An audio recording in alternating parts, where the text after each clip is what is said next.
I defended a guy in a death penalty case about 12 years ago. We saw the death penalty here in Illinois, okay? We won that case. Not only did we beat the death penalty, he was found not guilty. He went home. He got in his car. He went to a gas station to fill up his car after spending 7 years in jail, and he was shot dead at the gas station. The prosecutor on that case went to that man's wake. That was not justice. The justice is what happens in the courtroom. That's how we decide cases in this country, and that's what we should be doing. Can you tell us with the evidence? Hold on. I'm not Trump. I can't listen. If you have not received any evidence yet, how can you be so certain that there is no case? I didn't say there is no case or there is a case. What I'm telling you is if they have the evidence, show it to me, and we will address it in court. We will address it in court. Attorneys shouldn't be flying into our jurisdiction who aren't subject to our ethical rules and making wild statements or any statements about a case. They should let the process play out. Why haven't they given you the evidence? I don't know. You'd have to ask them why they haven't tendered anything. Talk about Mr. Kelly's mental state. I mean, he just got out. You know, what's going on in his life? Is he staying in Chicago for now? Nobody wants to be in jail. I'm sure that Mr. Kelly is going to do whatever he needs to do to maintain his own sanity under the circumstances. Manipuleren. Je moet heel veel manipuleren. Want alles moet lijken als dat het allemaal niet klopt en niet is zoals het is. Alles moet anders overkomen. Zeg maar, je kijkt naar het volk eigenlijk als schapen. Ja. Die je alle kanten... Zet er een paar bodycollars rond en drijf ze maar. Want klopt. Ik moet eigenlijk zeggen dat ik het nu nog steeds een beetje zie dat het zo gaat. Dat mensen nog steeds, zeg maar, via de systemen en methodieken die we zelf vroeger deden, nog steeds bejegend worden en dat het nog steeds ook zo gaat. Dat mensen nog steeds maar niet snappen hoe het werkelijk in elkaar zit en nog steeds maar op het niveau zitten van als ik mijn pot bier maar heb en weet ik wat allemaal. Het helemaal op zichzelf gerichte, ook weer vanuit overleven. Ik bedoel, het is het programma wat draait. Maar je ziet nog steeds hoe makkelijk je mensen eigenlijk een kant op drijft. Ja. Als je aan de knoppen zit. De massa op zich. And was it hard to walk in the rainbows? Were you guys stuck in the A little. We didn't got stuck. I tripped over rocks and branches a couple of times, but it was all right. But we were pretty tired. Yeah. How did you feel when you first saw your mom? We felt so happy. Did you guys tell each other stories? Yeah. Or did you argue? I'd argue with my brother. And sister, if she got to sleep, I'll tell her a story. But she just kept on bawling. What did you say to her when she bawled, when she cried? What did you tell her to make her feel better? Think about happy thoughts with mom and dad.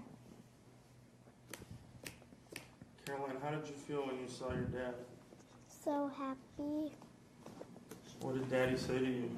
He said, I don't actually remember. He said, I'm so glad that you're back. That's all I remember.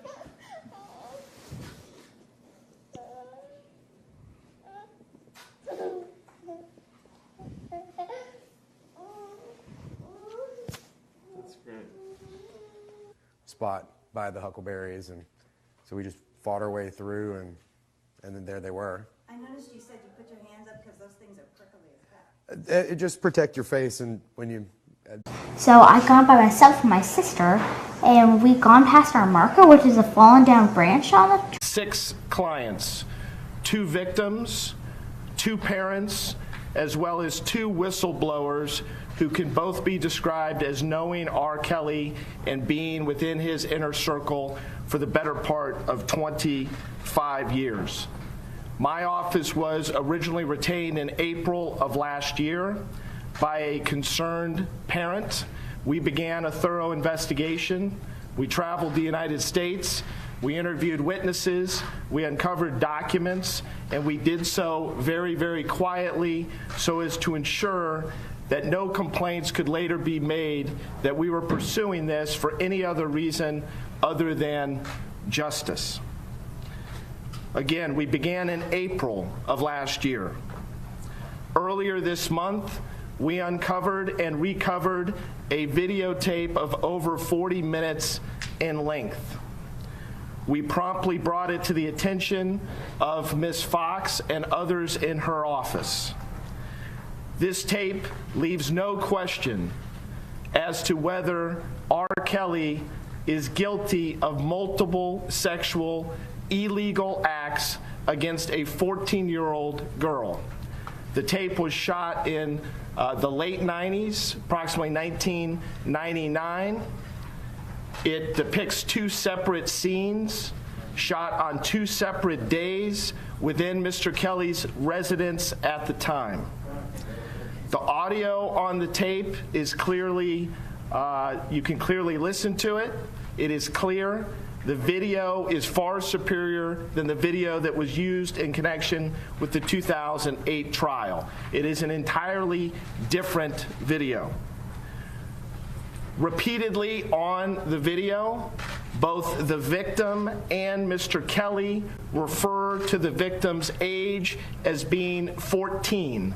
That occurs in excess of 10 separate times on the video. Both the victim and Mr. Kelly can be heard referencing her age.